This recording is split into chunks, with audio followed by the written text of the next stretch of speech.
សួស្តីបងប្អូនអបអរមកចំពោះបងប្អូនដែលប្រើប្រាស់ High Pass កាតដោយអត់បានភ្ជាប់ជាមួយកង់លេខធនាគាររបស់យើងឬកាតរបស់យើងឲ្យគេកាត់លុយអូតូអញ្ចឹងនៅពេលតាមផ្លូវបងប្អូនទៅណាមកណាបងប្អូនតែងតែឃើញពាក្យថា Shukeso ជាទីកន្លែងមួយដែលយើងជិះកាតដើម្បីសម្រាក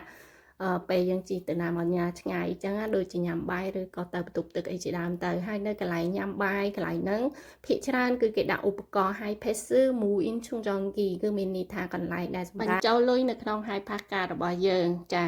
យើងចូលទៅយើងគ្រាន់តែមើលទៅមានពាក្យថា chung jon hai gi គឺបញ្ចូលលុយណាបងប្អូនចុចលើហ្នឹងទៅហើយចង់បញ្ចូលប៉ុន្មានគឺយើងធ្វើតាមហ្នឹងទៅបន្ទាប់មកទៀតឆាតុងឆណានឆាតុងchung jonឆណានគឺមានន័យថាកាប់បដូរមកឲ្យគេកាត់អូតូអញ្ចឹងប្រហែលនៅក្នុងហ្នឹងគឺមានកន្លែងឲ្យយើងភ្ជាប់លេខកង់ឬក៏កាតរបស់យើងអីអញ្ចឹងយើងបើសិនយើងចង់ភ្ជាប់អូតូក៏ធ្វើតាមនឹងបានដែរហើយមួយទៀតchung jon Chiso មានន័យថាបើយើងអត់ចង់បញ្ចូលលុយទេយើងលុបវាវិញក៏បានអត់អីទេហើយបន្តមកទៀត Chanek Hack In គឺយើងចង់ពិនិត្យថាលុយនៅក្នុងកាតរបស់យើងនៅសល់ប៉ុន្មានបងប្អូនអាចពិនិត្យបានហើយបន្តមកទៀតមីណាប់ធុងហេងរ៉ូមានន័យថាយើងចង់ពិនិត្យមើលថាយើងមានជំពាក់ថ្លៃផ្លូវថ្លៃអីទេយើងចុចតាមហ្នឹងទៅហើយវីដេអូមុនគឺរបៀបមើល